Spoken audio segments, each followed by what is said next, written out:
Bonsoir, messieurs et dames. Merci de nous rejoindre à ce JDS, journal du dimanche au soir, qui aujourd'hui sera marqué par ces sujets.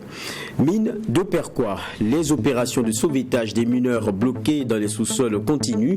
Le ministre Bassoloma Bazia, en compagnie de ses homologues en charge des mines et de la communication, est descendu dans la mine souterraine jusqu'à la strate 580. Nos équipes y étaient. Vous aurez l'évolution des travaux de recherche et de pompage. Santé, zoom sur le laboratoire d'anatomie de l'unité de formation et de recherche de l'université Joseph Kizerbo.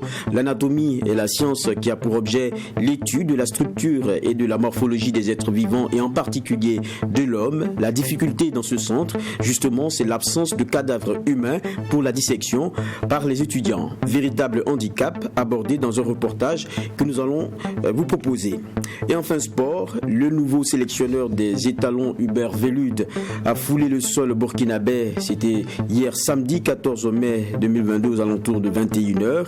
Il a été accueilli par le président de la Fédération burkinabé de football, Lazare Bonsé, avec notre chroniqueur sportif Claude Romba. Nous reviendrons aussi sur les derniers matchs de la Ligue 1 Lonabé. Ce sont les sujets qui seront abordés de façon majeure à ce journal du dimanche au soir. On va aussi découvrir un livre, Soit libre, soit riche, avec son auteur, Sylvestre Poda. Donc restez fidèles au déroulé de ce que nous avons comme 1h30 donc, d'actualité, dans sa forme aussi diverse que variée. La première des rubriques, c'est celle société.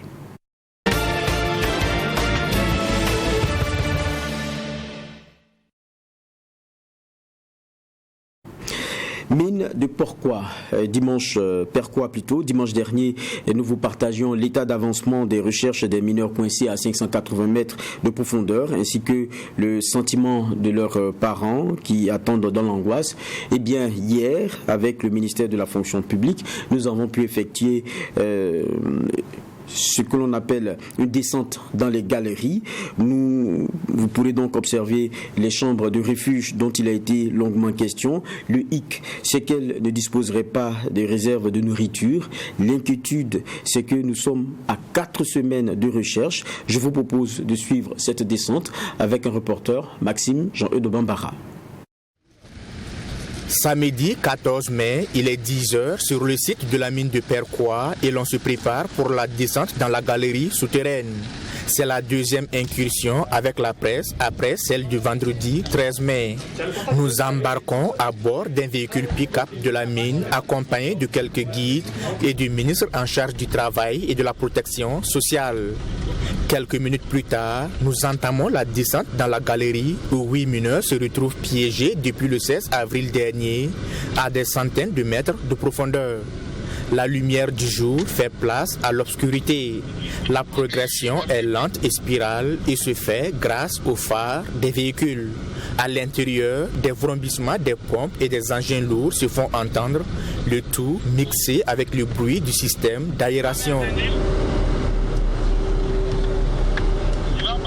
Après environ 3,6 km parcourus, nous sommes à la limite de l'eau au niveau 580. Et le niveau 580 donc a une épaisseur de 30 mètres également comme les autres. Ça veut dire que quand on va finir le niveau 580, on passe directement au niveau 610. Or, la chambre sur laquelle nous portons tous nos espoirs, pratiquement, et les responsables de la mine nous ont indiqué, avec l'explication technique donnée, que la chambre est située non seulement sur le niveau 580, mais précisément à partir du 11e mètre. Et c'est ce 11e mètre qui a été de plus en plus libéré et on nous informe le matin que nous sommes pratiquement à 5 mètres des lieux de cette chambre. Comparativement à la journée du 13 mai, l'équipe de secouristes a pu progresser de 15 mètres en 24 heures. L'on ne serait donc plus qu'à 5 mètres à la verticale de la chambre de refuge où tous les espoirs sont portés. L'objectif est de plus en plus proche et en remontant au niveau 520, l'on croise une équipe de sapeurs-pompiers en mission de prospection. À tout moment, ils arrivent pour vérifier les parties qui ont été dégagées. C'est un exemple d'engagement. Le gouvernement vraiment les félicite, les encourage de poursuivre dans ce sens. L'intervention, si je peux m'y risquer de m'attarder, C'est plutôt dans des recherches très approfondies, dans la prospection en profondeur de la boue, dans l'espoir de retrouver ne serait-ce qu'un petit indice qui puisse nous mener à nos chers frères qui sont bloqués. Merci. C'est la course contre la montre et avec le matériel d'appoint importé du Ghana et de l'Afrique du Sud, le rythme de pompage de l'eau a considérablement accéléré. Un travail intense d'évacuation qui se fait avec plus d'une vingtaine de pompes, mais non sans difficulté. À la date du 14 mai, environ 45 millions de litres d'eau ont été pompés sur les 164 millions de litres qui avaient inondé la mine souterraine. Puis vous puisez, puis tout ce qui est secondaire là, ça revient au centre. Ça fait que la progression n'est pas beaucoup. Vous pouvez même puiser jusqu'à 5 millions de litres, mais la progression ne va même pas dépasser 1 mètre. Ça, c'est la première difficulté. Deuxième difficulté, quand ils vont puiser, regardez, la partie sur laquelle nous sommes là, ça a été remblayé. Les fragments de cailloux sur lesquels nous sommes ont été ramenés de dehors. Donc, quand on va puiser l'eau, on va constater qu'il y a de la boue. Cette boue-là a été ramassée par l'eau depuis loin pour amener. Il se trouve que ce n'est pas une petite boue. Il y a des endroits où la boue peut atteindre 1 mètre à 1,50 mètres. Difficile donc pour le gouvernement et pour les responsables de la mine de donner un délai auquel la chambre de refuge sera atteinte. Nous, le délai, c'est qu'à tout instant, on nous appelle dire qu'on a retrouvé les frères, que nous sommes en train de les évacuer. C'est ça qui nous intéresse. Voilà, ça veut dire même quand on commence à dire, bon, ça peut être demain, ça peut être après-demain, c'est comme si l'instant que nous traversons là, on n'espère pas. Nous espérons que toute seconde qui passe, nous soyons dans les conditions de dire, voilà nos frères. Nous ne pouvons pas vous dire quand est-ce que nous atteignons la chambre, quand est-ce que nous allons atteindre la chambre de refuge, mais nous vous donnons l'assurance que nous travaillons à aller vers la chambre de refuge et nous mettons les bouchées doubles. Des chambres de refuge, il en existe 3 dans la mine souterraine. Celle-là, conçue pour recevoir 20 personnes, donne une idée de ce à quoi ressemble une chambre de refuge. Mais celle où sont supposés être les 8 mineurs a une capacité d'accueil de 26 personnes. À l'intérieur, des places assises, des bouteilles de gaz à oxygène, un climatiseur, un poste récepteur, un détecteur de gaz, des bonbons d'eau. Ici, pas de nourriture selon le technicien et c'est bien l'inquiétude. Une précision déterminante, d'autant plus qu'ils sont coincés dans ces eaux depuis maintenant 4 semaines. Voilà, on a des bouteilles de gaz d'oxygène. Donc, si celui-là ne fonctionne pas, on peut utiliser celui-là et suivre le guide là. Ainsi de suite. Et dès que vous rentrez, vous avez des bonbons d'eau. C'est seulement que l'eau, on n'a pas à manger dedans. C'est seulement que l'eau qu'on a à l'intérieur. Et de gros seaux au cas où on veut se libérer. Voilà. Et on a la radio aussi. La radio, normalement, s'il y a la connexion, il y a tout, on peut arriver à parler à les gens de dehors. Mais dans notre cas ici, on n'a plus de courant, ni de communication. Ça veut dire que nos réseaux, la descendance principale, tout ce donc tout cela, on n'arrive pas à communiquer avec ceux de la mine souterraine. On a le détecteur de gaz. Au cas où il y a des gaz, celui-là va commencer à donner des alarmes. Et quand ils vont rentrer dans les guides, on voit la procédure à suivre. Est-ce que c'est bien à entendre aujourd'hui qu'une chambre pourrait ne pas contenir de la nourriture? Vous voyez ce que c'est? Mais ce qui nous reste, et ce à quoi on met l'accent aujourd'hui, c'est comment retrouver les 8 frères. Mais ça ne peut pas rester neutre comme ça. Il y a une commission d'enquête. Parce qu'eux-mêmes qui sont des techniciens qui nous accompagnent, la répression qui s'abat dans le milieu minier peut même amener un travailleur à avoir peur de nous donner un certain nombre d'informations. En attendant la mise en place de cette commission d'enquête, tous les efforts sont mobilisés à la recherche des 8 mineurs et le comité de gestion de la crise dont fait partie des représentants des familles des victimes suit de près l'évolution des travaux. Ce dimanche 15 mai, la quantité d'eau déjà pompée est estimée à 47 millions de litres et la distance avec la chambre de refuge est désormais estimée à 3,7 mètres verticalement.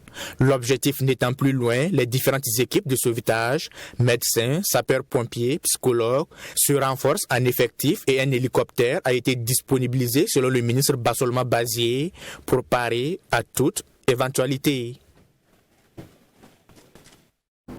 On est toujours sur la question de la mine de Perquois, puisque les 8 personnes qui sont retenues sous les eaux, cela nous intéresse fortement et nous préoccupe. On attend de voir donc si du côté de Perquois on aura des nouvelles, en tout cas ce qu'on souhaite, de belles nouvelles.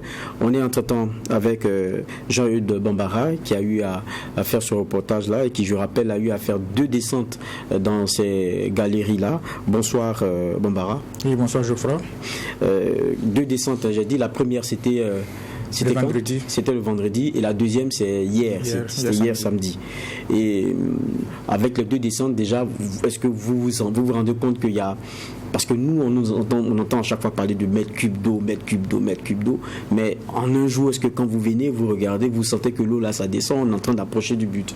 Tout à fait, on a pu constater les réalités et si on compare le travail qui est fait en 24 heures, on constate net une véritable évolution dans le travail de secourisme, parce que il y avait un virage qu'on devrait aborder au niveau de la chambre 500, au niveau 580.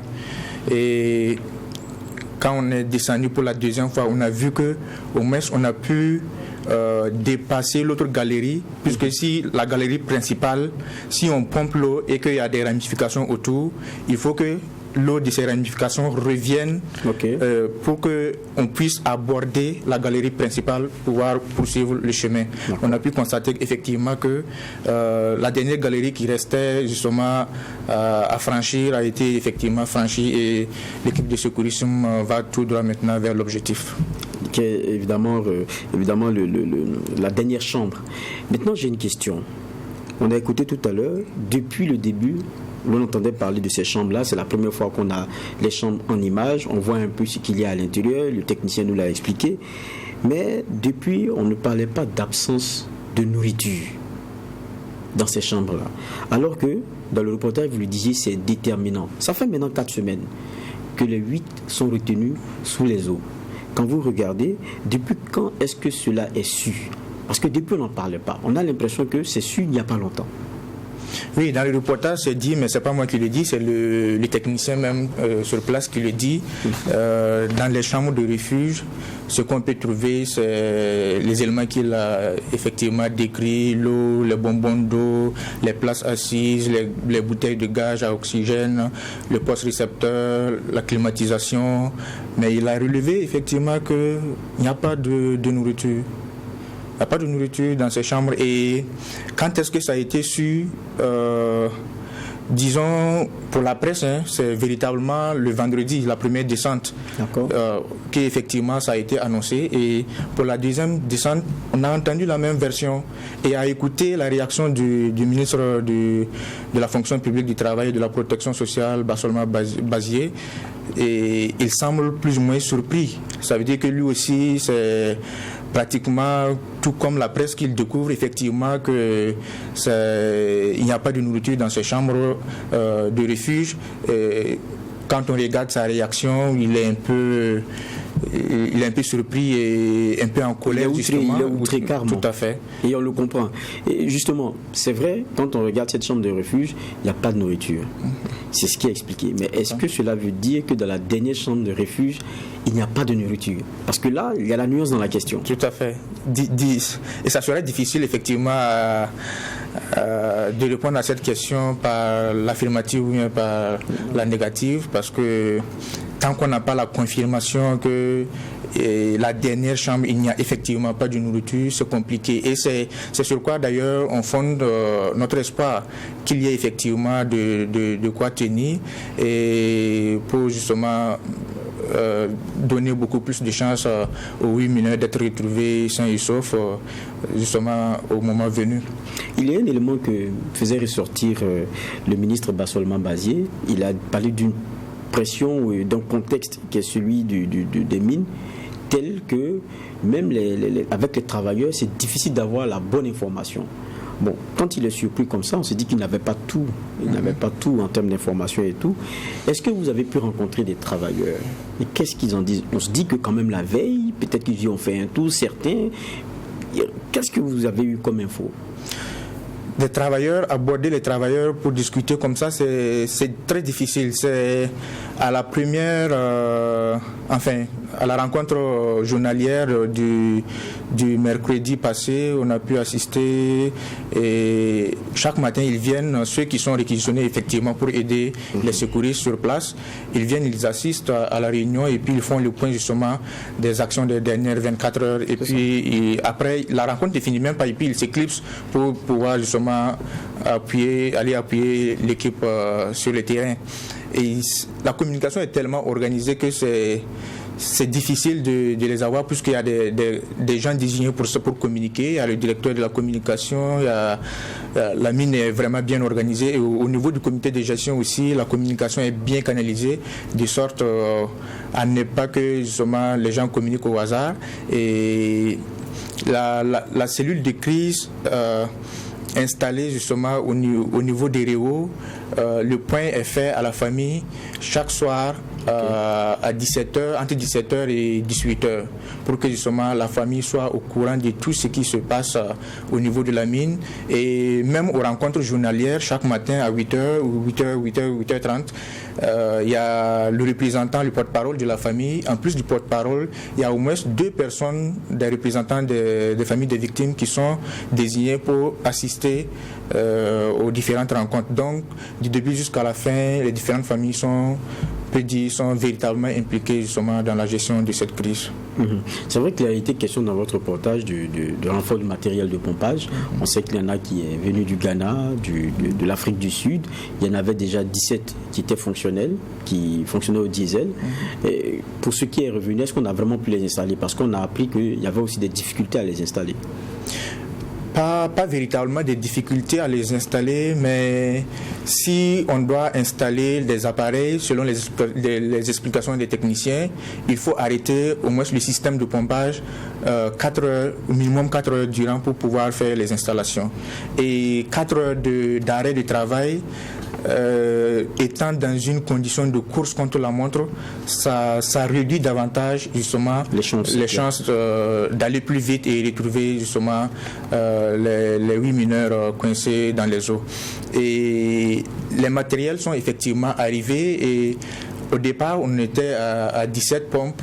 Aujourd'hui il y a au moins 28 pompes installées qui fonctionnent et justement on ambitionne aller jusqu'à 28 avec 6 autres pompes qui sont justement en secours pour que le travail aille plus rapidement parce que les pompes diesel comparativement aux pompes électriques c'est pas simple. Les pompes électriques vont plus vite. Les 6 pompes électriques ont permis véritablement d'accélérer le rythme du travail. La première descente du gouvernement le 23 avril dernier, ils étaient au niveau 520. Le niveau 520, quand on sait qu'une strate fait une distance d'au moins 30 mètres et qu'aujourd'hui on est au niveau 580, on se rend compte véritablement que ces pompes ont contribué énormément à ce que justement le rythme du travail soit accéléré et que justement les secouristes avancent plus vite. Et puis il y a l'autre aspect qui tient en tout cas à cœur pour ce qui est des populations, c'est la question des rituels. On nous apprend que ça continue. Tout à fait, les rituels continuent et rien que le vendredi, pour la première descente avec la presse, les coutumiers devraient justement devancer la presse, faire les rituels sur place, bien sûr hors caméra, hors appareil photo. Et ils sont effectivement venus assister ou du moins aider, guidés par le ministre Bassolma Bazier sur place, qui est véritablement engagé dans cette crise. Et une partie justement des rituels devrait se poursuivre à l'intérieur de la mine et lui étant initié, il s'est porté garant de poursuivre ce qu'il a effectivement fait dans la mine au regard à l'abri des caméras. Enfin, c'était pas interdit de filmer ou de ne pas filmer. Donc chacun était libre seulement après l'opération. Ce qu'il y avait à faire, il fallait le faire. Si tu restes pour suivre, tu suis jusqu'à la fin. Il y a des rites après. Voilà, tout à fait. S'il y a à consommer le produit dont il est question, il fallait consommer. Donc, les plus courageux sont restés, ils ont assisté jusqu'à la fin et bon, ça se poursuit. Ok, donc on comprend. Maintenant, il y a aussi cette autre réalité, c'est qu'on avait eu des organisations de la société civile qui se plaignaient de la lenteur dans les recherches. Nous avons appris que certaines de ces organisations-là ont été reçues. Comment ça s'est passé? Sur le site, je veux dire. Si. Ils ont été reçus sur le site le samedi dans l'après-midi, au moment où on s'apprêtait à replier sur Ouagadougou, mais quand on a attendu qu'ils arrivaient, on s'est arrêté pour justement assister à la rencontre. Ils ont été reçus par le ministre de l'Éducation, le ministre des Mines et des Carrières, le ministre du Travail, de la fonction publique du travail et de la protection sociale, et le ministre de la Communication. Ils ont échangé justement sur les réalités du terrain, parce que contrairement à ce que ces organisations de la société civile disent, il y a quelque chose qui est fait sur le terrain, et ils ont même eu la chance de descendre dans la mine souterraine pour constater de visu effectivement ce qui se passe sur le terrain et se faire leur propre idée et véhiculer justement la bonne information. D'accord. Et on imagine, parce que dimanche dernier, on partageait déjà ce qu'était l'amertume de ces parents-là. On comprend que tant qu'on ne retrouve pas ces enfants, tant que les proches ne verront pas évidemment leurs proches, ça sera assez difficile. Et on comprend donc la douleur dans laquelle les uns et les autres sont. Merci Maxime Jean-Eudes Bombara d'être passé sur ce plateau et puis d'avoir apporté ces dernières nouvelles de Perquois. Et on espère que les choses évoluent très bien de ce côté-là et qu'on aura de bonnes nouvelles. Dans tous les cas, Truth TV et à travers son JDS et ses autres sessions d'information reste au cœur de cette actualité qui nous tient aussi à cœur. Merci. Merci, c'est un plaisir. Merci bien. On va nous continuer ce rendez-vous avec une autre actualité, toujours dans la partie sociale. Cette fois-ci, c'est le président de l'ONG Urgence panafricaniste qui a animé un meeting. C'était hier, 14 mai, à Ouagadougou, à la Maison du Peuple pour être plus précis. Il a annoncé, parlant de Kémy Séba, un rassemblement pour la semaine prochaine pour, dit-il, exprimer sa colère face à la politique française en Afrique de façon générale. Le meeting d'hier aura été marqué par un incident, l'expulsion de la correspondante de TV5 Monde, Abdoul Remigné, pour le reportage. Attendu pour 14h, c'est finalement à 16h que le leader de la lutte anti-impérialisme français a fait son entrée à la Maison du Peuple de Ouagadougou pour son meeting. Acclamé par des militants des organisations de la société civile, Kémy Séba n'est pas du tout satisfait de la mobilisation. Elle n'est pas à la hauteur de ses attentes, mais cela n'empêche pas de passer le message. Kémy Séba demande à la population burkinabé de se mobiliser et d'exprimer son désaccord face à la domination française, l'impérialisme et le pillage des ressources. Nous ne pouvons pas comprendre que nous ayons les sols les plus riches, mais que nous ayons les populations les plus pauvres. Et donc notre amour du continent africain fait que malgré les obstacles, malgré les bravades, malgré les humiliations, malgré les persécutions, nous tenons toujours debout, c'est notre responsabilité. Vous savez, même pour venir aujourd'hui, mon vol a été annulé à 2 reprises, je n'ai jamais vu ça en même pas 24 heures. Ce sont des stratégies du néocolonialisme, c'est normal, c'est de bonne guerre. Mais ils vont avoir du fil à retordre avec nous, parce que je vous le dis, face à un obstacle que l'on dresse, eh bien nous on a l'habitude de l'enjamber. Et donc nous allons prolonger notre séjour ici pour faire entendre la voix organisée, pas désorganisée ou démobilisée, la voix de la jeunesse du Faso. Même si dans la salle, les militants n'ont cessé de brandir le drapeau de la Russie, Kémy Séba estime qu'il faut d'abord compter sur ses propres forces. Il estime par ailleurs qu'en termes de coopération militaire, les pays comme la Russie doivent être privilégiés. Poutine est quelqu'un que je respecte profondément, mais qui ne sera jamais le Messie des Africains. Le Messie des Africains, c'est l'Afrique elle-même. C'est très important de le dire. Mais nous avons besoin de partenariats, nous avons besoin d'alliés. Dans la période actuelle, des pays comme la Russie, comme d'autres, comme Cuba, comme la Chine, comme la Turquie, sont des pays sur lesquels il faut tendre l'oreille. Je pense que c'est important. Mais les premiers qui doivent faire le travail de souveraineté, c'est nous-mêmes. Je ne fais pas d'attaque à coup des Russes parce que je sais très bien qu'il n'y a personne d'autre que les Africains qui pourront se sauver. Mais je dis avec précision que quand j'observe la carte mondiale sur le terrain géostratégique, les Russes ont fait plus de bien aux questions de souveraineté que de mal comme l'oligarchie occidentale. Voilà. Malgré l'interdiction de certaines manifestations annoncées par le président du Faso, Kémi Séba demeure confiant. Pour lui, son meeting du 21 mai prochain ne vise pas à déstabiliser le Burkina Faso. De ce fait, doit être autorisé par les autorités de la transition. Notons que ce meeting a été marqué par un incident, notamment l'expulsion de la correspondante de TV5 Monde.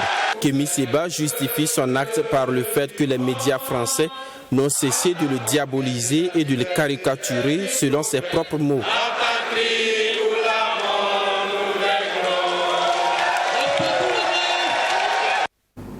Retour sur ce plateau et nous sommes d'ailleurs avec Kémi Séba, président de l'ONG Urgence panafricaniste. Bonsoir. Bonsoir à vous. On va commencer déjà par échanger sur le point de chute de notre reporter. Vous décidez de l'expulsion dans la salle d'une journaliste. Pour nous, je suis journaliste. Je le suis aussi. Ce n'est pas condamnable, c'est à condamner. Nous le condamnons. Parce que nous sommes au Burkina, un pays qui, je pense, dans sa constitution depuis les années 90, on a les premières traces de ce qu'on a comme liberté de la presse et d'expression. Et puis on sait que c'est pas. Non, allons-y. Ce n'est pas. On sait. J'ai pas fini. Ah ok, d'accord. Et on sait que cette question de liberté, c'est pas un acquis, c'est une lutte de tous les jours. C'est pour ça même 8 ans après, on a quelqu'un comme un grand journaliste, Norbert Zongo, qui perd sa vie. Et depuis, on est dans cette lutte perpétuelle là. Donc c'est quelque chose qu'on accepte un peu difficilement, d'autant plus que cela vient d'un panafricaniste, de quelqu'un qui défend aussi certaines libertés. Est-ce que c'est une question ou une allocution? Je finis. Parce que j'ai l'impression que... Je sens que vous êtes impatient de répondre. Oui, vous parce que vous m'avez dit que vous pouviez me poser une question, mais j'ai l'impression que c'est un discours, c'est pour ça, mais il n'y a pas de souci. Non, mais je commence déjà par dire que nous condamnons. Pourquoi Kémi Séba a pris cette décision? Pourquoi ce geste? Donc c'est ça la question. Je vous remercie infiniment, mon cher frère. Déjà pour commencer, le nous m'inquiète parce que j'ai parlé avec beaucoup de journalistes africains. Moi-même, je suis journaliste africain à Vox Africa. Les persécutions que l'on subit, les diabolisations que l'on subit des médias français, on n'entend pas les médias qui sont en train de s'exclamer au Faso quand il y a des diabolisations, des propagandes qui visent à salir le combat et le travail politique des panafricains qui risquent leur vie pour la souveraineté de nos États. Par contre, quand on demande avec courtoisie à des médias de ce que l'on appelle de manière conceptuelle la France-Afrique médiatique, de quitter la salle dans la non-violence et dans la paix, on a des gens qui en plus ont le toupet, le culot de nommer, de citer Norbert Zongo, alors que Norbert Zongo se battait lui-même contre la France-Afrique.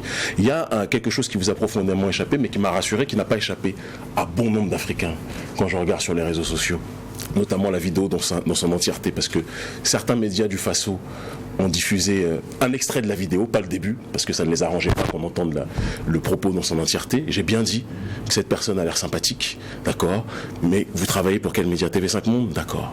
Les médias français, les médias de la France-Afrique font depuis un certain nombre d'années un travail de déstabilisation, de diabolisation. Il y a eu les jeunes militants qui se sont mobilisés à Kaya contre justement l'armée française en tant que telle. Qu'est-ce qu'on a dit? Au lieu d'expliquer qu'il y avait ce sentiment d'anticolonialisme serein, juste et nécessaire qui était là, on a parlé d'une animosité comme si ça tombait du ciel, comme si c'était un sentiment qui n'était pas légitime en tant que tel. Moi je dis et je répète, quand RT ou Sputnik ont été interdits d'émettre en France, est-ce que vous avez entendu parler, vous, de la liberté de la presse? Non. Est-ce qu'on a entendu Réseau sans frontières, qui est en réalité réseau de médias occidentaux sans frontières, aux Reporters sans frontières, dire que c'était injuste? Non. Par contre, quand on touche à des médias de la France-Afrique auxquels certains médias africains s'abreuvent aveuglement, parce que dans ce complexe d'infériorité, dès que ça touche les médias français, beaucoup sont en train de japper comme malheureusement des animaux de compagnie, c'est quelque chose qui les choque. Moi je dis et je redis avec simplicité, la dame en question, si elle veut venir en tant que citoyenne, il y avait 3 blancs je crois dans la salle, c'est la seule à qui on a demandé avec courtoisie de partir. Les autres sont venus, ils ont pris des photos avec nous. Pourquoi? Parce qu'ils ont très bien compris que ce n'était pas un combat contre une couleur de peau, c'est un combat contre un système. Et s'il y a quelqu'un aujourd'hui dans l'opinion publique africaine, dans les sociétés civiles, qui est soutenu massivement, notamment par le prolétariat français à travers les Gilets jaunes, c'est de moi dont il s'agit. Ce n'est pas les médias qui sont en train de japper comme des animaux de compagnie parce qu'ils attendent des subsides. des agences françaises de développement et de l'ambassade de France. Rassurez-vous, ces subsides-là, nous n'en vivons pas. Ne vous sentez pas visé. Ne vous sentez pas visé. Non, j'ai parlé de ceux qui nous attaquaient avec force. Je ne me sens aucunement visé. Très bien. La preuve, vous parliez tout à l'heure d'extrait. Nous avons choisi de ne même pas jouer cet extrait-là. J'ai dit que nous condamnions l'acte que vous posiez. Et c'est dans le sens plein du terme. C'est pour cela que nous n'avons même pas... Vous avez vu le reportage? Je n'ai pas vu. On a juste informé de ce que vous avez pris cette décision. Nous ne l'avons même pas... Est-ce que vous avez expliqué les raisons? On a donné les raisons. Les raisons qui sont les vôtres. Quelles sont les raisons que j'ai évoquées et que beaucoup d'Africains sont en train de relayer sur les réseaux sociaux? Parce que vous trouvez que TV5 a un certain traitement vous concernant. Non, c'est pas que me concernant. J'ai bien dit dans l'extrait, c'est pour ça que je vous dis que vous n'avez pas écouté l'extrait dans son intégralité. J'ai parlé du fait que j'ai été... Non, c'est pas ça le débat. Je ne fais que paraphraser. Mon cher monsieur, vous êtes en train de m'interpeller sur un propos. Ayez la gentillesse, la fraternité de me laisser expliquer. Pour ceux qui n'ont pas déjà vu mon propos, je dis juste... C'est vous qui n'avez même pas la gentillesse de me laisser terminer. Mais vous m'interpellez, mais vous ne voulez pas entendre mon avis. Mais il n'y a pas de souci. Vous m'avez posé une question, vous ne m'avez même pas laissé terminer, vous m'avez coupé. Non, c'est vous qui posez les questions. Moi, je ne suis pas là pour vous en poser. Vous êtes en train de m'interroger pour savoir pourquoi j'ai fait ça. Oui ou non? C'est vous qui me demandiez qu'est-ce qu'on avait dit dans le reportage. Je n'ai même pas fini que vous m'avez coupé. Vous m'avez dit un propos qui n'était pas celui que j'ai dit. J'ai dit qu'il me diabolise, mais qu'il diabolise le combat aussi des panafricanistes. Si vous m'avez laissé terminer, peut-être que vous auriez tout su. Mais bon, si vous le dites. Qu'à cela ne tienne. C'est quoi? C'est que Kémy Séba n'aime pas la critique? Ou bien lorsqu'il y a un son qui est discordant, ça ne lui plaît pas, donc il faut sortir de la salle? Je trouve que c'est un peu caricatural quand on sait que je fais des débats chaque semaine dans une chaîne de télé internationale sur le continent africain qui s'appelle Vox Africa, quand on sait que je fais des débats depuis 2012 ou 2013 avec n'importe quelle personne et que généralement ce sont les médias que vous êtes en train de défendre, en l'occurrence TV5 Monde ou Jeune Afrique ou Jeune France Afrique, monsieur, à partir de nous demandons, cher frère, mon cher camarade, mon cher collègue journaliste, moi je me suis attaqué à des médias qui intoxiquent l'opinion publique africaine. Personne d'autre.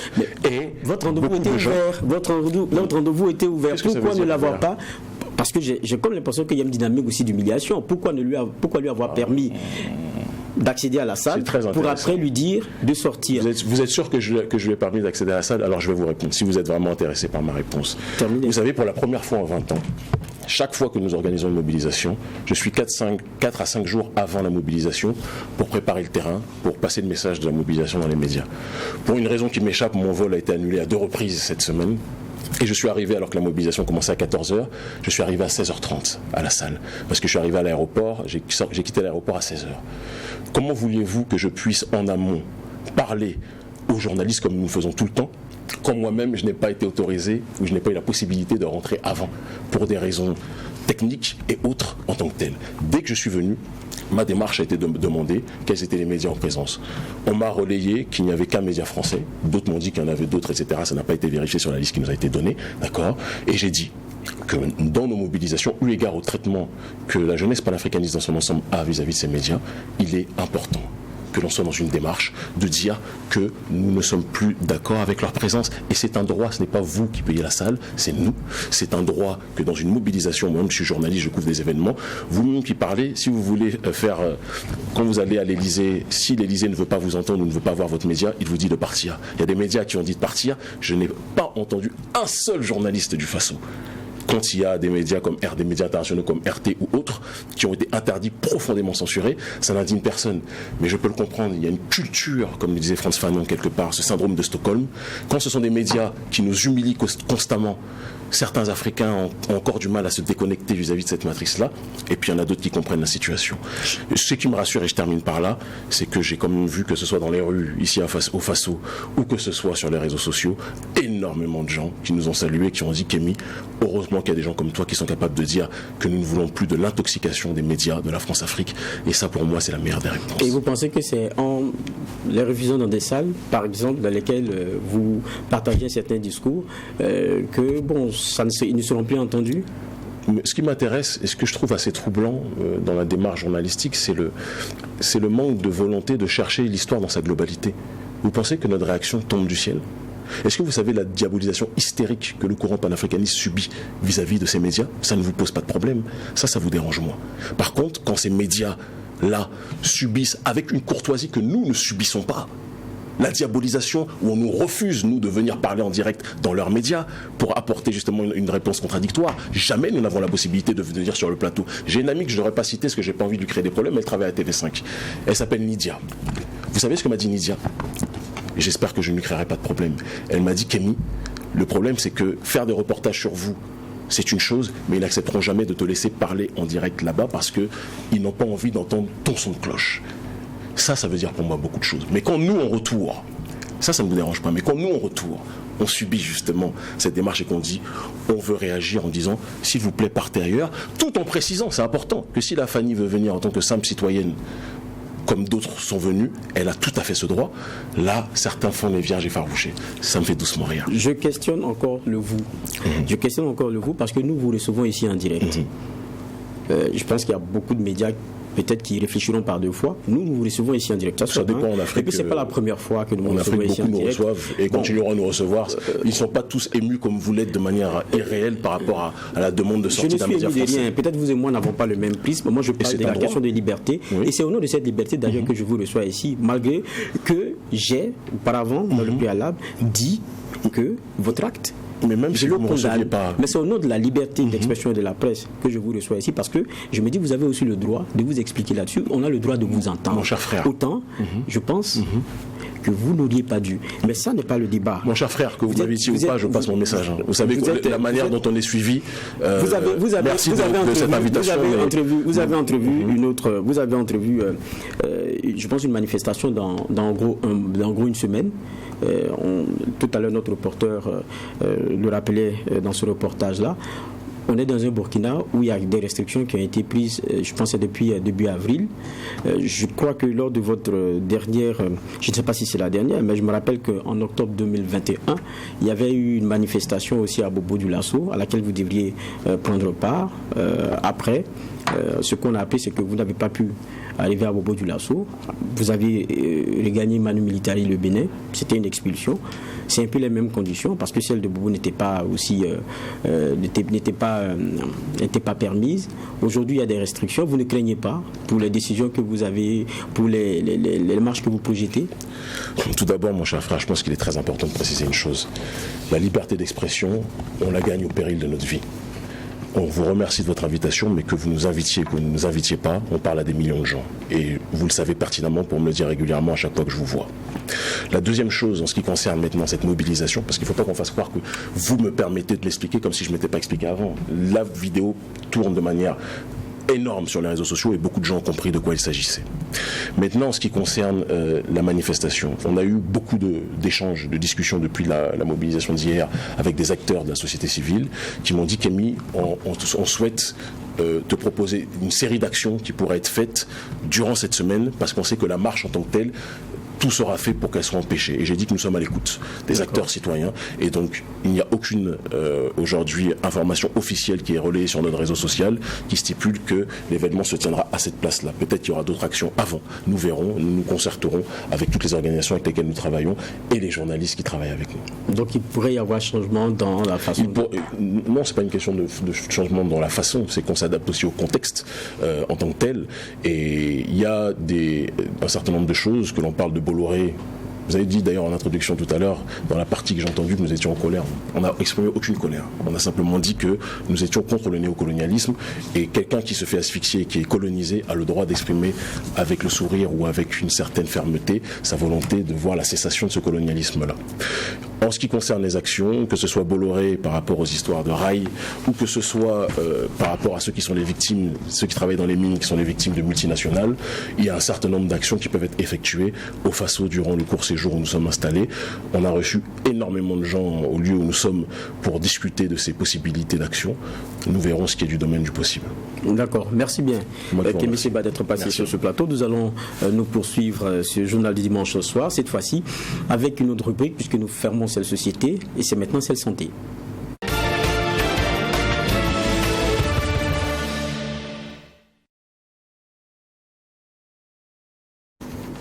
L'unité L'unité de formation et de recherche de l'université Joseph Kizerbo dispose d'un laboratoire d'anatomie à l'image des universités d'enseignement moderne. L'un des problèmes rencontrés à l'image des universités, je le disais donc, d'enseignement moderne, il y a donc celle Joseph Kizerbo qui dispense donc ces formations-là, mais il y a quand même un problème qui existe, c'est l'absence de cadavres humains pour la dissection par les étudiants. Et pourtant, cela est important pour la formation des médecins. À cela s'ajoutent des problèmes de relais énergétique pour pallier les cas de coupure d'électricité. Notre reporter Serge Caboret nous plonge dans ce laboratoire d'anatomie. Nous sommes au laboratoire d'anatomie de l'unité de formation et de recherche en sciences de la santé de l'université Joseph Kizerbo. Ce laboratoire est constitué, selon le docteur Julien Savadgo, qui est enseignant dans cette université, d'une salle pour la dissection des cadavres, une chambre froide pour la conservation, une salle de traitement pour le traitement des cadavres, encore appelée salle de formol, des salles de conservation d'embryons humains et de produits chimiques ainsi qu'une salle d'enseignement. Cependant, ce laboratoire d'anatomie est confronté à un manque de cadavres humains pour faciliter la formation des étudiants en médecine, selon les explications de ce spécialiste de la chirurgie. Depuis son ouverture jusqu'à présent, nous n'avons pas de cadavres humains et les étudiants dans cette UFR sont formés sans ces cadavres humains et disons de façon plus précise sans la dissection de corps. C'est une difficulté majeure qui peut être vaincue parce que les cadavres humains existent. S'ils ne sont pas réclamés par la famille, s'ils ne sont pas réclamés par une tierce personne, il existe une ordonnance qui a été signée depuis l'année 1984 par le président du Burkina de l'époque, le capitaine Thomas Sankara, autorisant l'acheminement de ces corps au laboratoire d'anatomie pour des travaux scientifiques. Un manque crucial pour ce laboratoire d'anatomie dont la formation n'est que théorique selon les étudiants. Il faut dire que c'est assez compliqué de travailler sans véritable matière pour apprendre véritablement ce que nous allons affronter à l'issue de notre formation. Déjà, s'il y avait la possibilité d'avoir des ossements humains véritables, ça va nous permettre de mieux connaître la structure du corps humain. Pour ce qui est du volet pratique, nous avons eu beaucoup de difficultés à appréhender ce module-là du fait de l'absence d'ossements humains et de matière physique à palper, à observer, et afin de comparer, afin de faire un comparatif avec les modules théoriques que nous avons eu à apprendre en faculté. À cette difficulté de disponibilité s'ajoute le problème d'énergie lié au manque de relais énergétiques en période de coupure d'électricité. Se pose aussi la difficulté d'acheminement des cadavres vers le laboratoire d'anatomie et surtout celui de l'usage qui en sera fait après la dissection. Quand nous avons une chambre froide qui peut contenir 4 cadavres, quand on aura fini de disséquer les 4 cadavres, il faut assurer une évacuation de ces cadavres-là. Et cette évacuation-là passe par l'obtention, disons, de portions de terre pour pouvoir enterrer ces restes cadavériques-là ou alors ces corps entiers qu'il faudrait aller inhumer avec toute la dignité de la personne humaine, avec tout le respect que requiert le don de corps, et c'est à cela que nous devons arriver. Au-delà de son impact sur l'instruction pour les étudiants, l'inexistence du don d'organes au pays des hommes intègres entrave la trouvaille de solutions face à une certaine maladie à l'image de l'insuffisance rénale. Pour cette pathologie, la seule alternative au stade terminal se révèle être la greffe de rein, mais qui n'est pas faisable au Burkina Faso en raison de l'absence d'une culture de don d'organes. La dialyse n'est qu'une procédure thérapeutique d'attente. Il faut qu'on aille à la greffe. C'est urgent parce que beaucoup de patients attendent cette greffe de rein, beaucoup de patients attendent une greffe de cœur, beaucoup de patients attendent une greffe d'un autre organe et beaucoup en main. Et la greffe n'est pas réalisable, elle n'est toujours pas réalisée au Burkina Faso. Bien vrai qu'il y a beaucoup de Burkinabés qui sont allés à l'extérieur et qui sont revenus avec des organes transplantés. Après avoir soutenu une thèse sur les connaissances, aptitudes et pratiques du don de matériel biologique au Burkina Faso, cas spécifique des corps, des organes du placenta, des tissus et cellules souches dans la ville de Ouagadougou, le docteur Linnea Ouedraogo formule des recommandations à l'endroit des pouvoirs législatifs et exécutifs. La seule option qui est autorisée au Burkina Faso, c'est l'enterrement. Donc nous demandons à ce qu'ils revoient la loi pour autoriser aussi le don de corps au laboratoire d'anatomie, pour permettre à ceux qui veulent donner leur corps, qu'ils soient libres de pouvoir donner leur corps, que ça fasse partie des options funéraires. Nous avons demandé aussi au pouvoir législatif de faire des lois pour encadrer le don de corps, une législation pour définir la modalité des dons de corps pour que ça respecte toujours non seulement la dignité humaine et que ce soit bien encadré pour éviter les dérives.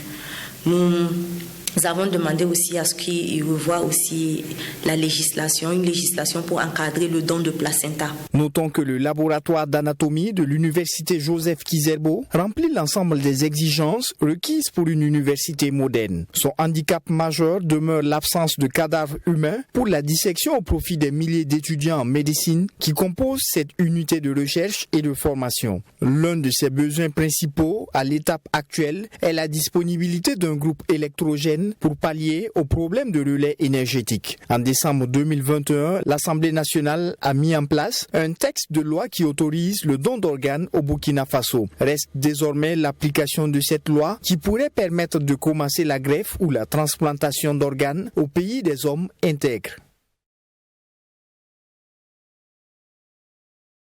Après ce zoom proposé par Serge Kaboré, nous allons passer à la partie culture de ce JDS.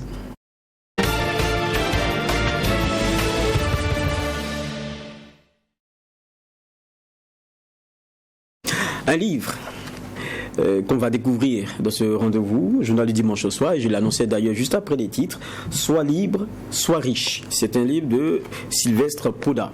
C'est très intéressant. Et à la fin, en bas, on dit, ces révélations qui nous affranchiront et vous apporteront la liberté et la richesse que vous désirez tant. Je suis avec l'auteur Sylvestre Poda. Bonsoir. Bonsoir.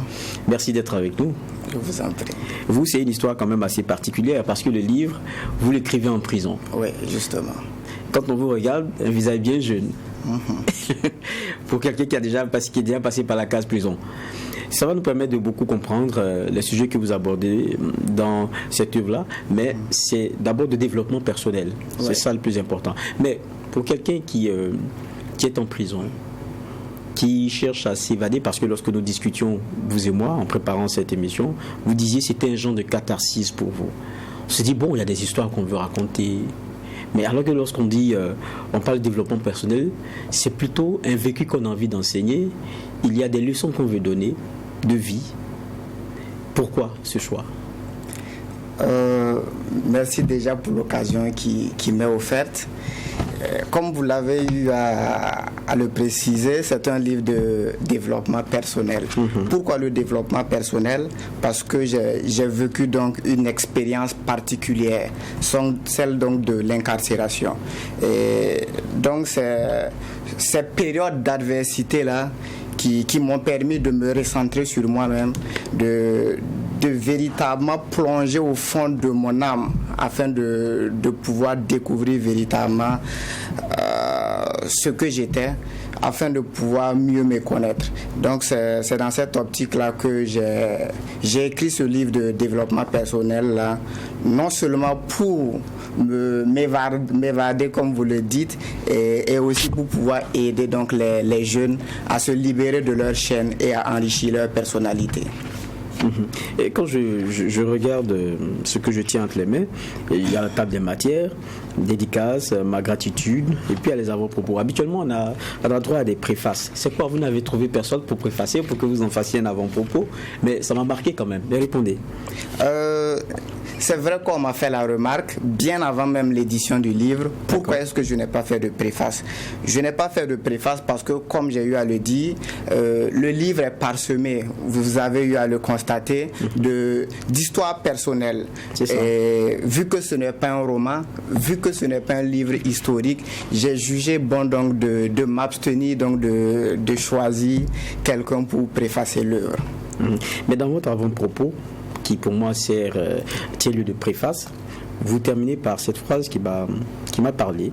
Cette œuvre est plus qu'un livre. C'est une plaidoirie. Puisque j'ai été condamné par le tribunal des hommes, j'espère que ce livre constituera la plaidoirie qui m'acquittera face au tribunal de l'histoire, mais aussi la brèche qui vous introduira dans le cercle des personnes heureuses qui ont réussi leur vie. Alors, exactement. Il faut dire que pour moi, il n'y a qu'un seul tribunal qui a de l'importance, c'est celui donc de l'histoire. Il y a le tribunal des hommes et même celui de l'actualité que j'aime d'ailleurs. Mais pour moi, c'est l'histoire qui définit véritablement qui gagne ou qui perd dans cette vie. Et moi, mon principal combat dans la vie, c'est d'être acquitté par le tribunal de l'histoire, nonobstant donc la condamnation que j'ai écopée. J'ai été condamné à 14 ans d'emprisonnement ferme en 2019. Donc pour moi, écrire, partager le message, partager mes expériences aux autres, c'est une façon pour moi d'être acquitté par le tribunal de l'histoire. Et pour la seconde partie, je disais donc que ce livre permettrait à toute personne qui le souhaite d'intégrer le cercle très sélect des personnes qui ont réussi leur vie. D'accord. Moi, il y a quelque chose qui me touche.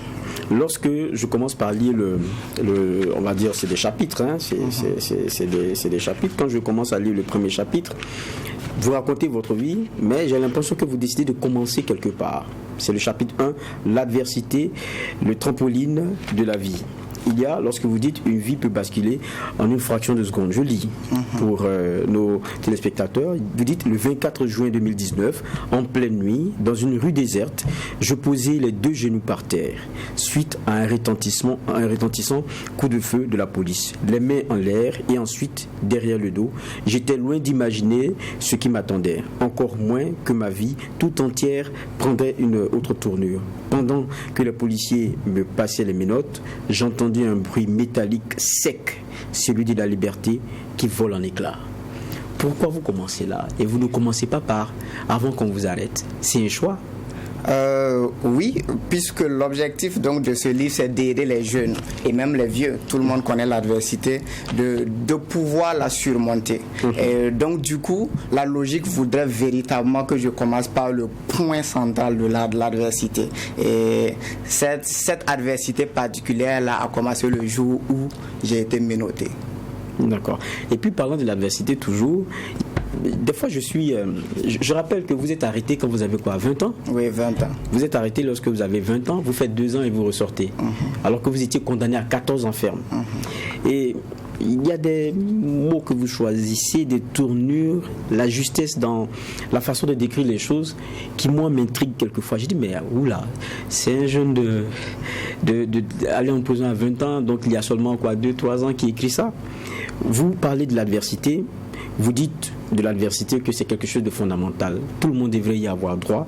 Vous dites, je suis d'accord, je suis d'avis avec le philosophe latin Sénèque qui disait, il n'y a pas d'homme plus malheureux que celui que l'adversité ignore, car il n'a pas l'opportunité d'être mis à l'épreuve. Malheur à celui qui est privé de son droit à l'adversité. Être privé de ce droit, c'est être voué à l'échec. Sans ça, on ne peut pas réussir. Sans ça, on ne peut pas savoir qui on est. Absolument. Tous les grands hommes, quelle que soit leur nationalité, peu importe leur origine sociale, leur ethnie, ils ont été confrontés à des adversités souvent sévères à l'extrême. Il faut dire que l'adversité a une valeur intrinsèque. L'adversité a une valeur qui permet à tout un chacun de se recentrer sur lui-même et de se poser de bonnes questions. Pourquoi est-ce que c'est le moment où on se pose les bonnes questions? C'est que nous sommes dans un monde de distraction. Nous sommes tout le temps distraits et il faut que certaines douleurs en vérité viennent nous rappeler certaines choses. Il faut que certaines douleurs viennent nous recorriger et nous renvoyer sur le droit chemin. C'est en ce sens donc l'on se rend compte, c'est douloureux certes, l'adversité est douloureuse à la base, mais lorsqu'on sait tirer des leçons de celle-ci, on grandit forcément. Moi, j'ai aimé une parabole. Bon, j'ai un vécu, c'est pas une parabole. Vous racontez l'histoire de votre mère qui vous envoie chercher, c'était quoi? De la mayonnaise. De la mayonnaise. Dans un verre, et qui était dans une bouteille, c'est quelque part dans la cuisine. Et elle vous dit, faut faire attention, faut faire attention, faut faire attention. Vous prenez la bouteille, vous commencez à courir. Elle vous regarde, là, vous avez le pied qui heurte la table, vous tombez, et la bouteille, elle est cassée, c'est difficile. Mais la mère dit quoi?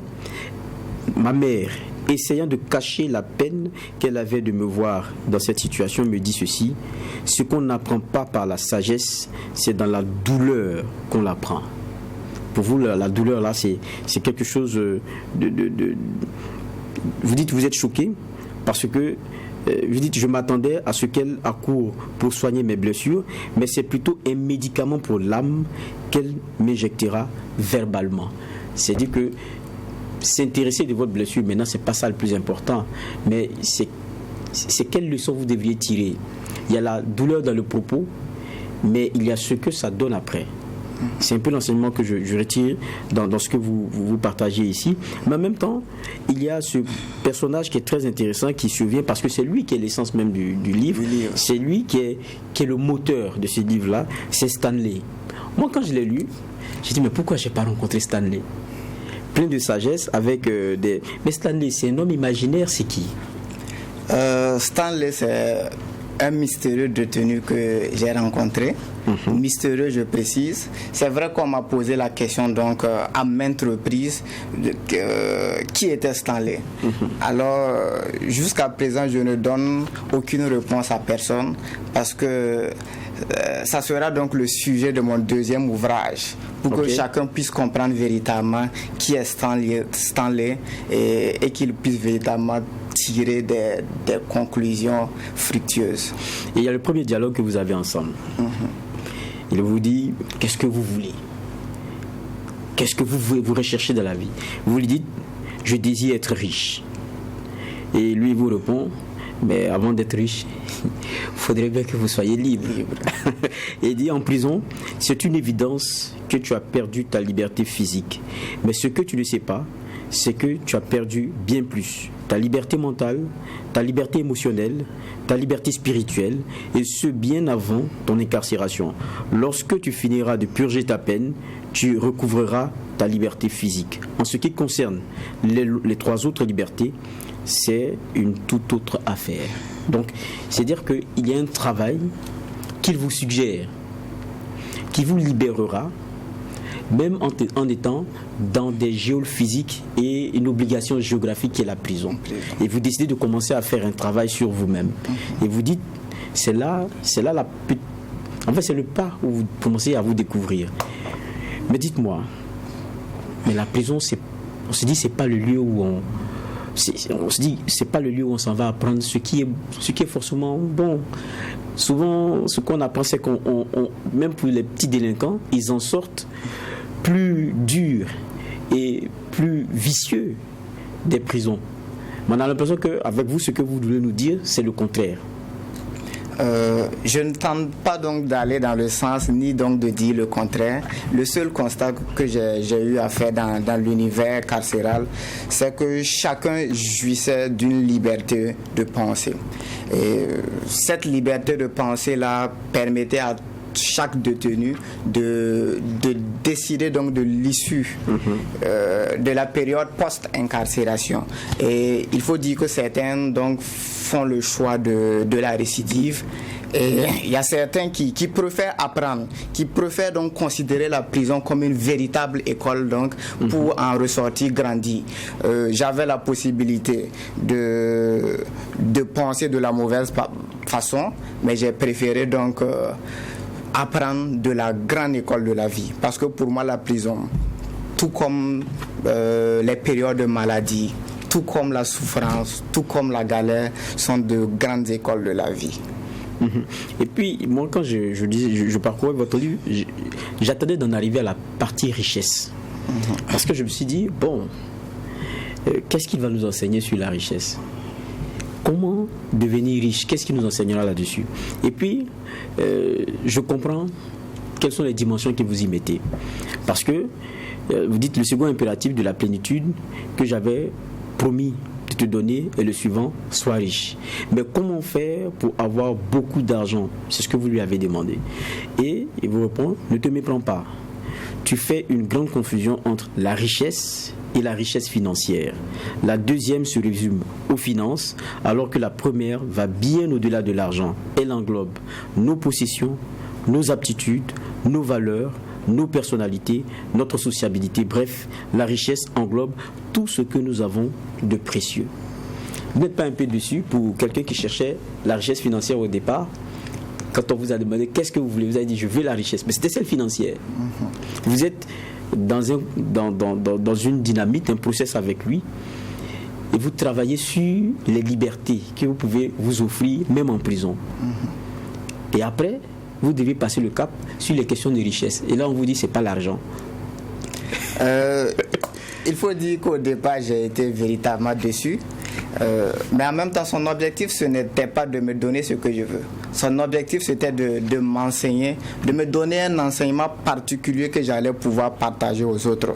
Et il a bien fait donc de m'expliquer les choses clairement, parce que si vous allez donc très rapidement dans les dictionnaires qui est disponible, la première définition donc de la richesse, c'est la qualité de ce qui est abondant et précieux.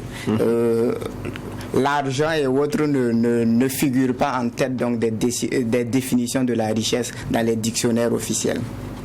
Et dans la question de richesse, vous parlez de l'investissement. Vous parlez de la rentabilité dans l'investissement. Justement. Et le risque aussi dans cette rentabilité. Vous terminez par dire que l'éducation est le seul investissement où rentabilité et risque sont inversement proportionnels. Plus nous apprenons, moins nous sommes exposés aux grands risques de la vie. Et pourtant, quand je vous lis au départ, je me rends compte que vous êtes bon élève, vous êtes même très bon élève. Donc l'éducation, je le prends au sens que nous connaissons, scolaire et tout, c'est quelque chose que vous avez épousé. Quand on vous écoute, ne serait-ce que par le niveau de langue, et je demande à ceux qui nous regardent de le lire, ils verront la profondeur de la façon dont vous avez couché les choses ici. Moi, j'ai été agréablement surpris. Qu'est-ce qui vous emmène en prison? J'ai été condamné donc en 2019 à 14 ans d'emprisonnement ferme pour acte de grand banditisme. Évidemment, si on m'a condamné à 14 ans et qu'aujourd'hui, 2 ans après, je suis au dehors, ça veut dire qu'il y a eu des changements. Et lesquels changements? J'ai fait appel de la décision donc du verdict qui a été livré. Et donc c'est dans ce contexte donc je serai libéré 2 ans, 3 mois après. Mais je tiens à préciser que je suis toujours sur contrôle judiciaire, donc jusqu'à une période donnée. Et d'ailleurs, parlant de la période du moment où la sentence est prononcée. Dans le livre, vous décrivez la chose et c'est tellement imagé qu'on l'a. Vous dites, vous cherchez dans la salle certains regards, peut-être qui pourraient vous réconforter ou quoi que ce soit. Et puis vous croisez celui de votre père et là vous comprenez que celui qui était le tout-puissant pour vous depuis que vous êtes petit, vous voyez qu'il ne peut rien pour vous. Là vous comprenez que c'est pas simple, c'est foutu. Justement. À notre enfance, chacun voyait son papa comme l'être le plus fort, l'être le plus intelligent. Et moi, lorsque la sentence a été prononcée, comme vous l'avez signifié, j'essayais de voir dans la salle donc, et de localiser des regards qui allaient me permettre de me consoler un temps soit peu. Mais malheureusement, j'ai vu tout type de regards. Il y avait certains qui avaient des regards de pitié, d'autres avaient des regards donc de haine, de dégoût, jusqu'à ce que j'aperçoive donc celui de mon père. Et il faut dire que je ne l'avais jamais vu aussi faible que ce jour-là. Et ça m'a attristé. Et l'objectif donc que je recherchais quand je me suis retourné n'a pas du tout été atteint, parce que ma peine donc a plutôt augmenté lorsque j'ai vu ce visage paternel là. L'esprit conscient, l'esprit subconscient et puis son rôle.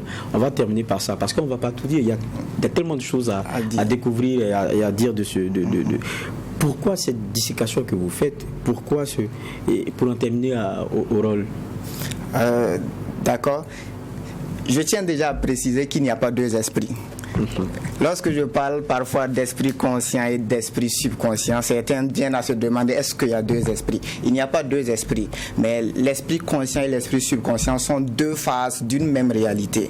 Et il faut dire que depuis notre enfance, on nous apprend à réfléchir. On nous apprend à réfléchir, à raisonner, parce que selon les experts en la matière, ou du moins selon notre façon de penser, la raison c'est ce qu'il y a de mieux. Mais moi j'ai fait des découvertes donc, qui sont étonnantes, des découvertes qui sont formidables. J'ai découvert que l'esprit subconscient pouvait traiter donc des informations, 4 milliards d'informations par seconde, alors que notre esprit conscient ne pouvait traiter que 4 informations secondes. Certes, les chiffres peuvent varier selon les études, mais c'est pour montrer à quel point notre subconscient a un pouvoir inestimable. Et c'est dans notre esprit subconscient là que sont logées nos croyances, nos modes de pensée, nos habitudes, et j'en passe. Donc, lorsque nous arrivons à modifier donc notre subconscient, lorsque nous arrivons à l'influencer, nous pouvons donc changer nos habitudes, notamment nos mauvaises habitudes, comme la procrastination, nos mauvaises habitudes, comme la paresse. Et lorsque nous arrivons également à influencer donc ce subconscient-là, nous pouvons changer nos croyances. Et il y a une petite anecdote donc, que j'ai à propos de Nelson Mandela lorsque je lisais Un long chemin vers la liberté. Alors donc il voyageait hors donc de l'Afrique du Sud pour demander du soutien financier pour financer sa rébellion armée. Il était un jour à l'aéroport et donc il est arrivé au niveau de l'escalier et il a vu un pilote noir qui devait conduire son avion et automatiquement il a été effrayé.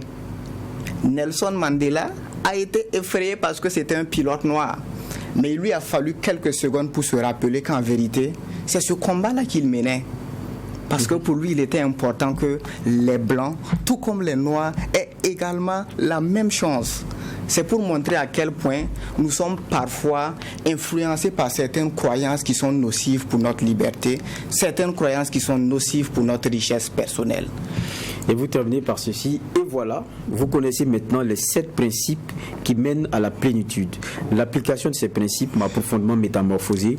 Ces principes ont également changé la vie de nombreuses personnes qui aujourd'hui vivent pleinement. Il ne reste plus que vous. Si vous estimez être déjà heureux, sachez que vous pouvez l'être davantage. La suite de votre histoire sera écrite par vous et seulement vous.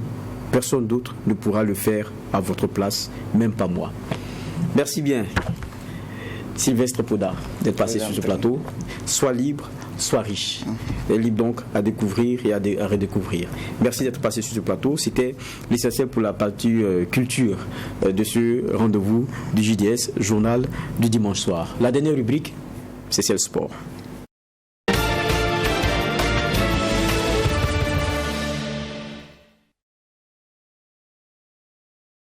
Et pour cette partie sport, le premier reportage qu'on aura à voir, c'est l'arrivée du nouveau sélectionneur des étalons, Hubert Velud, qui lui a foulé le sol burkinabé hier samedi 14 mai aux alentours de 21h.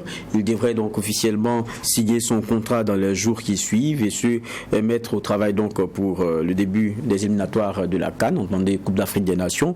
Et il faut rappeler que le technicien français a été confirmé au poste de sélectionneur national des étalons le mardi 10 mai dernier.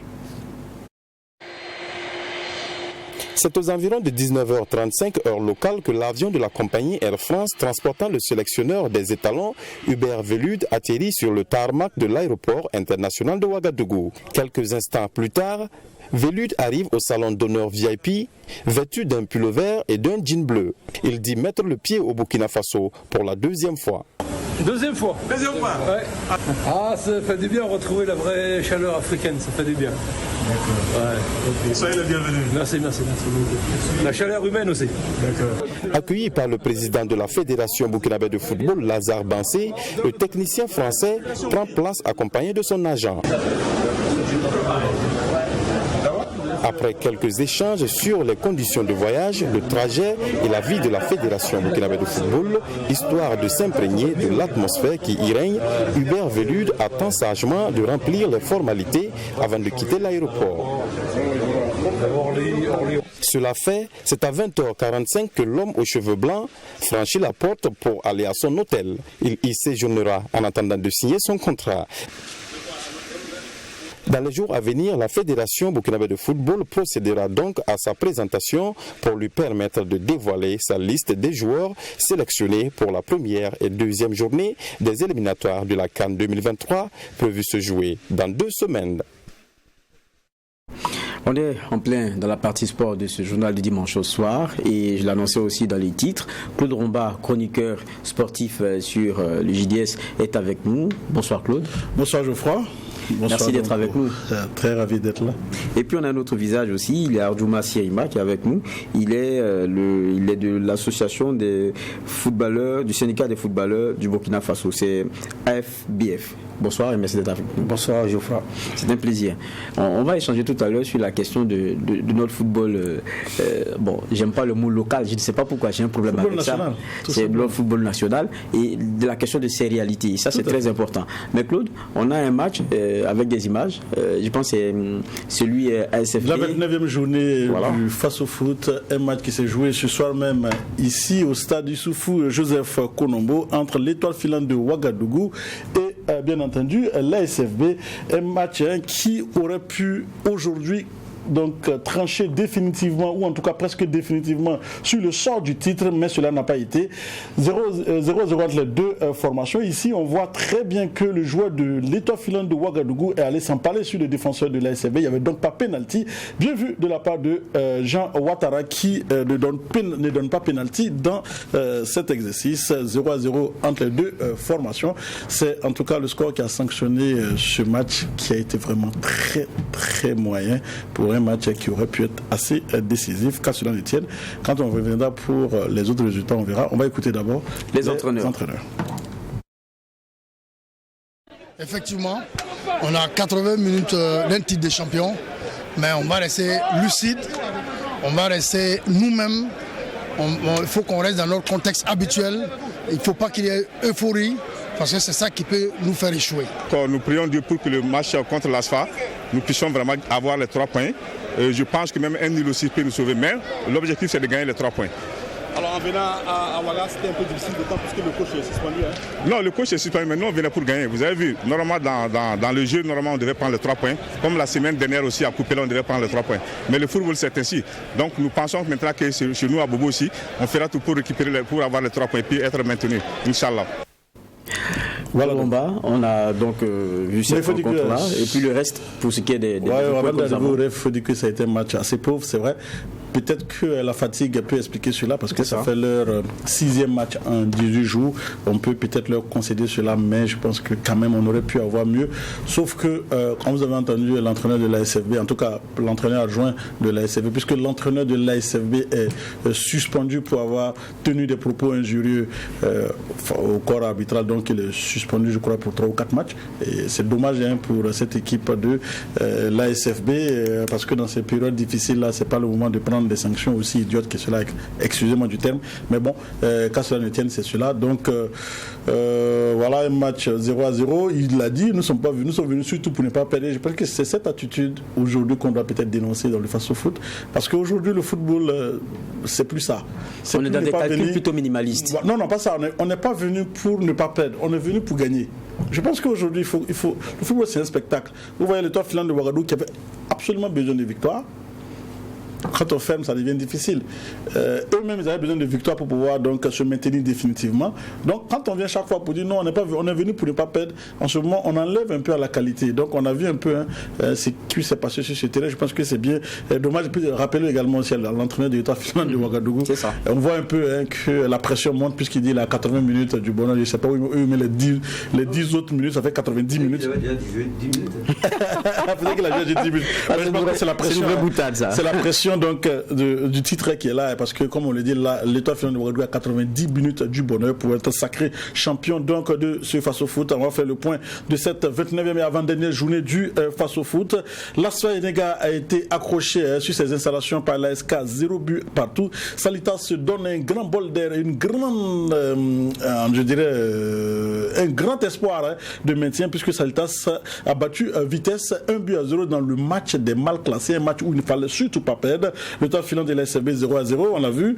L'AS Douane a battu l'AS Sonabel 2-0. Kiko et RCB font nul à Bobo 0-0. Royal également accroche l'USFA 0-0 à Bobo toujours. La SEC de Koudougou sur ses installations a accroché l'AS Folie 0 but partout. Majestic évidemment a créé la grosse sensation de cette journée en battant l'équipe du RCK par 1-0, alors qu'une victoire suffisait au RCK pour évidemment avoir donc tenir, comme on dit, donc avec son destin à main avant donc cette dernière journée. Mais malheureusement, le SK n'a plus son destin à main, et c'est l'Étoile filante de Ouagadougou qui pourrait être sacré champion de la saison à l'issue donc du match face à l'SK.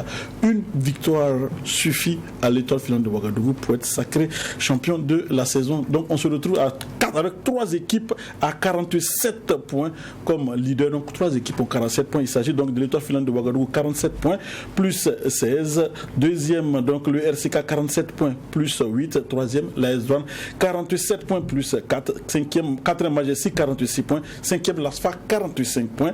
Et puis ceux de la zone de relégation, je pense que là-bas encore c'est dur. 16e, Salitas qui a 33 points. 15e, ASK 33 points. 14e, on a donc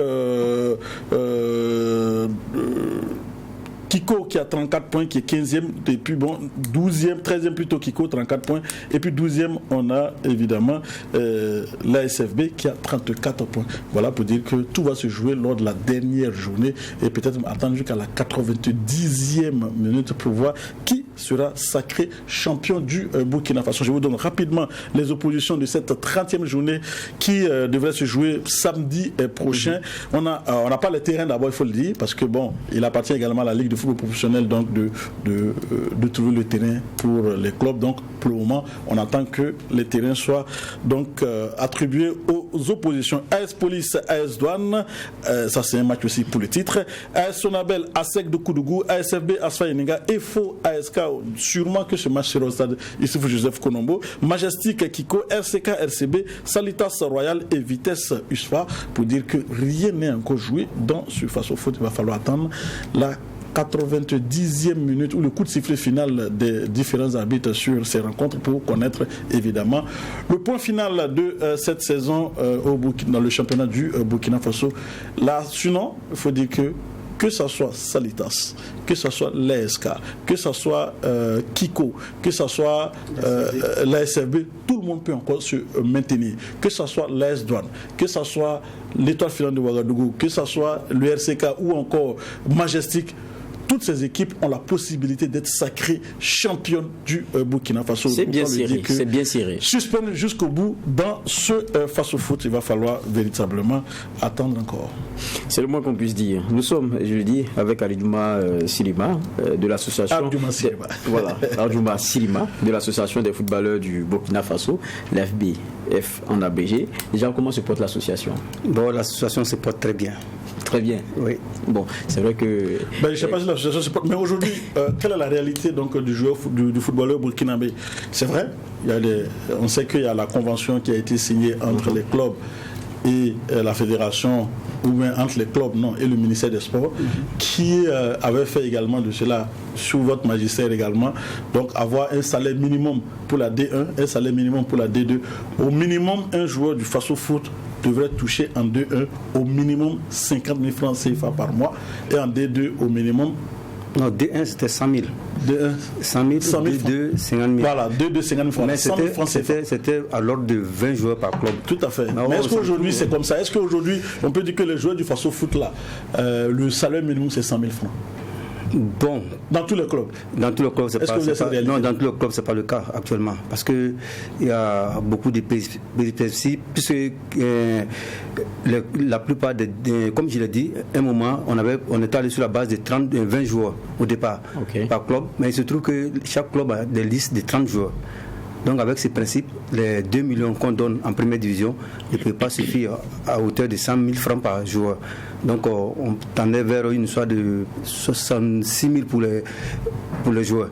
Maintenant, les clubs devaient aussi avoir un apport pour compléter ce que le ministère donne. Voilà, mais malheureusement, ce n'est pas le cas. Parce que c'est au fil du temps, quand on voit que les joueurs se plaignent, ils n'arrivent même pas à rentrer en possession de l'aide due. Parce qu'ils peuvent traîner dans le club une histoire de 3 mois de salaire impayé, 4 mois de salaire impayé, malgré que le montant n'est pas consistant, c'est vraiment dommage. Donc on est en train de travailler à ce que les dirigeants du club puissent vraiment se mettre au sérieux, chercher des partenaires, chercher des sponsors pour pouvoir aider les joueurs. Parce que actuellement même nous tendons à la fin du championnat, il reste une journée. C'est ça. Voilà, notre crainte, c'est que les joueurs ne partent pas en congé avec des arriérés de salaire. Il faut que les présidents du club puissent faire tout, mains et pieds, pour pouvoir payer les salaires des joueurs afin qu'ils puissent partir la tête reposée, passer les vacances et revenir pour faire une nouvelle saison. Mais est-ce que vous avez des cas de joueurs qui, moi j'aurais entendu, je ne sais pas si c'est vrai, les joueurs de première division qui ont même des salaires de 30 à 40 000 francs. Est-ce que c'est vrai? Oui, j'ai eu ce cas l'année passée, puisqu'il y a un joueur qui jouait avec une équipe, je ne vais pas citer le nom, voilà, il avait signé un contrat de 30 000 francs quand il était en deuxième division. Moi-même, je me suis rendu à la fédération pour me demander mais comment est-ce possible qu'on puisse homologuer un contrat d'un joueur à hauteur de 30 000. On m'a fait savoir que non, qu'ils n'ont pas fait attention, ils ont validé ça comme ça. Il dit non, c'est pas normal. 30 000 francs pour la Oui, non, puisque c'est en 2-2, il a signé le contrat. Mais maintenant, l'équipe se retrouve en première division. Au lieu de revoir le salaire du joueur, on repart encore avec les 30 000. La moindre des choses, et puis c'était un joueur clé de l'équipe. Il me dit que la moindre des choses, c'était de revoir le salaire, augmenter le salaire, afin que le joueur puisse être dans toutes les conditions pour pouvoir s'exprimer. Mais malheureusement, c'était le cas. Bon, vraiment. Donc on est en train de travailler à ce que tout cela puisse changer. Mais ce que je ne comprends pas, à partir du moment où il y a un certain rapport, pourquoi est-ce que le club Irichine a quand même fait l'effort de compléter de compléter, parce que si c'est 20 joueurs, ils n'ont que 10 joueurs à compléter. Pourquoi on ait au moins 100 000 francs comme salaire? Mais malheureusement, ce n'est pas le cas. Donc vraiment, et le vrai problème, c'est lors de la signature des contrats des footballeurs. On leur a dit, nous on a fait des tournées de sensibilisation au sein des clubs et dire aux enfants, quand vous devez signer un contrat, faites-vous accompagner, soit par notre association, soit par un huissier de justice, soit par des parents. Un conseil juridique. Voilà, un conseil juridique, afin que quand le contrat doit être signé, tout soit ficelé. Mais malheureusement, ils vont seuls. Non, mais la réalité, c'est que ces jeunes-là aussi, souvent, ils ont très peur, parce qu'ils ont envie d'avoir un contrat, ils ont envie d'entrer en club. Maintenant, quand ils viennent, quand vous êtes un peu sur les bords, un peu compliqué, c'est vraiment pas simple pour vous. Des fois, c'est de la crainte qu'ils vont signer comme ça. Malheureusement, c'est pas intéressant. Parce qu'au jour d'aujourd'hui, les enfants vivent rien que du football. La plupart, si on prend une équipe de 30 joueurs, il se trouve que parmi les 30, c'est à peine si un ou deux vont à l'école. Hein. Ça vend. Nous, en notre temps, la majorité, vous prenez les joueurs des clubs fonctionnaires, RCK, RCB, la majorité, au moins la moitié étaient des élèves. Ils étaient soit au Zenda, soit, qu'on appelle ça, au lycée Ouenzin. Mais au jour d'aujourd'hui, vous prenez une équipe de 30 joueurs, il y a à peine 2 qui vont à l'école. Donc les enfants vivent du football. Mais quelqu'un qui vit du football, il faut qu'il soit rémunéré à hauteur de son travail. Mais malheureusement, certains dirigeants ne le font pas. Mais est-ce qu'il y a eu des cas de dénonciation où les contrats comme celui dont Claude Romba parlait tout à l'heure, où vous vous rendez compte que c'est pas normal et puis vous tentez d'aller en discussion avec les clubs, mais ça coince toujours? Justement, comme je l'ai dit, quand on a su ça, moi je me suis rendu même à la fédération, aller savoir pourquoi un joueur a un contrat qui est signé, homologué à hauteur de 30 000. On m'a fait savoir que non, que c'était en 2-2 qu'il avait signé le contrat, mais bon, eux n'ont pas bien regardé. Comment vous régler ces gens? Actuellement, il y a une commission de litige qui est au niveau de la Chambre nationale de résolution des litiges au niveau de la fédération, dont notre association fait partie. C'est nous qui représentons les footballeurs en activité au sein de cette commission. Mais malheureusement, jusqu'à présent, depuis le début de saison, il y a eu des cas de footballeurs qu'on a exposés. On n'a même pas encore résolu un cas. Parce que il faut qu'on revoie le fonctionnement de la Chambre. Parce qu'ils écrivent au club, les clubs doivent répondre, ils écrivent aux joueurs. Le temps de faire tout ça, la saison est finie, on n'a même pas résolu un cas. Vraiment, c'est pas intéressant. Et quels sont ces cas, par exemple? C'est généralement des joueurs qu'ils ont libérés et ils n'ont pas payé le reste de leur salaire. Moi, je ne sais pas comment les dirigeants de club comprennent la signature d'un contrat, que ce soit un contrat verbal ou un contrat écrit. Je me dis qu'une fois que le joueur est dans votre club, et qu'il est là jusqu'au mercato, c'est au mercato qu'on peut libérer l'enfant. Mais quand on le libère au mercato, il faut payer tout le reste de son salaire avant qu'il parte. Mais malheureusement, certains dirigeants de club, une fois qu'ils libèrent le joueur, ils ne payent pas le reste de son argent. Et c'est l'argent en général même qui est donné par le ministère. Et je me demande comment les gars s'arrangent pour pouvoir émarger, pour faire savoir que les enfants ont signé. Ça, c'est une très belle question. Voilà. Mais maintenant, on a vu Samuel Eto'o qui a pris à partie les équipes, ou en tout cas qui ne respecteraient pas les engagements comme ici au Burkina Faso, et que c'était la fédération qui devrait s'engager à payer à partir donc des allocations qu'on leur donne, c'est-à-dire à partir des subventions données directement par la fédération, qu'on aurait pu... Et si c'était pas fait, couper à la source. On coupe à la source. Est-ce que vous n'allez pas peut-être mettre la pression aussi pour que... à ce niveau? Au niveau de la Chambre nationale de résolution des litiges, on en a parlé par rapport aux situations que les joueurs rencontrent. Une fois que le dossier vient au niveau de la Chambre des litiges et que c'est résolu, au niveau de la fédération, on retranche dans la subvention des litiges. Mais c'est lent, c'est très lent. Jusqu'à présent, on n'a même pas pu j'ai dit, il y a beaucoup de joueurs dont les dossiers sont au niveau de la fédération. Jusqu'à ce jour-là, à l'heure où je vous parle, on n'a pas résolu un cas. Vraiment, ça me crée, ouais, vraiment. Mais j'ai un autre problème que je veux peut-être, je ne sais pas si on a encore le temps. Par rapport donc au... Ça sera l'une des transferts des questions. Parce qu'il y a toujours ce problème-là par rapport donc au transfert des joueurs, où ça n'arrive pas, où il a été formé ici, ça ne ressort pas. On fait comment vous gérez ces cas-là? Bon, ces cas-là... Il y a eu le cas de Edmond Tapsoba, on a vu tout ce qu'il y a eu comme problème. Bon, en général, ces cas, c'est au niveau de la fédération. Parce que nous, on ne nous a pas encore saisi de ce genre de situation.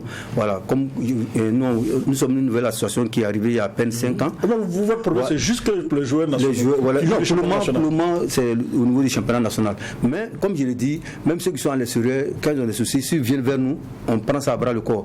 Mais comme je l'ai dit, par rapport au cas d'Edmond, on n'a pas été saisi du dossier, donc on ne sait pas quels sont les contenus du dossier. D'accord. Voilà, on ne sait pas comment ça s'est passé. Mais est-ce que c'est facile? Par exemple, on a vu les D3 qui se sont plaints, mais là, ça c'est en termes de compétition, c'est pas grave. Mais est-ce que c'est facile, par exemple, dans votre position là, quels sont vos rapports avec les clubs, quels sont vos rapports avec les fédérations? Bon, avec les clubs, il y a certains clubs qui nous comprennent, ils voient qu'on vient, c'est pour aider. Par contre, il y a d'autres qui nous voient comme des adversaires. Or, c'est pas le cas, nous ne sommes pas des ennemis, nous venons pour aider le football. Même, bon, il y a des cas qu'on règle en silence, qu'on ne fait pas de sortie. C'est le cas de Banfora même, qui est Lusco, qui est actuellement en demi-finale de la Coupe du Faso. Arrivé au moment, les joueurs, on les doit 3 mois d'arrivée de salaire. Ils avaient décidé de gréver, de ne même pas jouer. Ils sont rentrés en contact avec moi. Moi, j'ai échangé avec les enfants, j'ai échangé avec les dirigeants. Puisque actuellement, le président, malheureusement, est en prison. Voilà, donc ça fait que souvent, ils ont des problèmes au niveau de la signature du chèque. Donc, les enfants sont venus vers moi. C'est moi qui les ai négociés pour qu'ils puissent aller jouer un match à Bobo. Ils se sont quittés Banfora à 13h. Ils allaient jouer le match à 15h30. Malheureusement, ils ont perdu ce match de championnat. Mais j'ai insisté à ce qu'ils partent jouer. Parce que si c'était un forfait, c'est pas bon. Il restait 2 matchs. S'ils ont signé 2 forfaits, ils se retrouvent en 2-3. J'ai dit, Banfora ne va pas descendre en 2-3 à cause de vous. Vous avez un problème, nous on vous suit. Mais allez jouer pendant qu'on cherche à trouver la solution au problème. Effectivement, ils m'ont écouté. Aujourd'hui, voilà, ils sont en demi-finale de la Coupe du Faso. Et il leur a dit, jouez, le reste, nous on va régler ça en interne.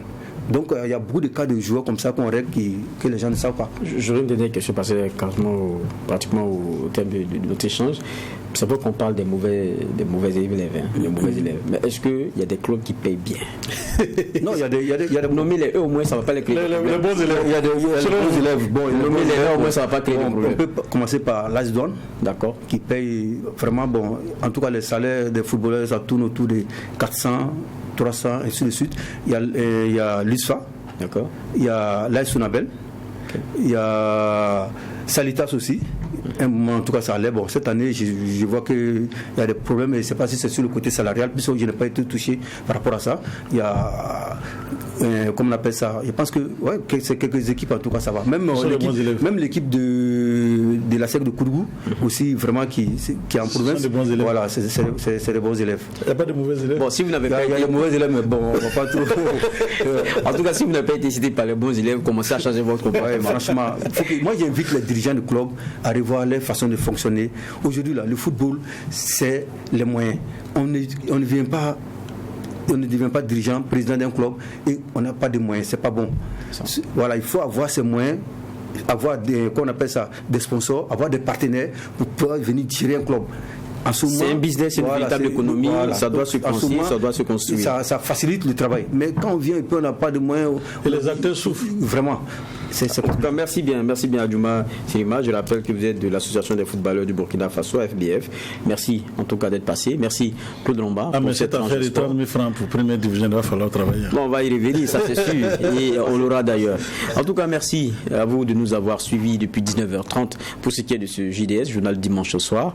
Nous prenons ici et maintenant congé de vous. Le programme sur TV, lui, se poursuit. On va vous souhaiter d'ailleurs bonne suite de programme. Mais d'ici dimanche prochain, 19h30, portons-nous bien.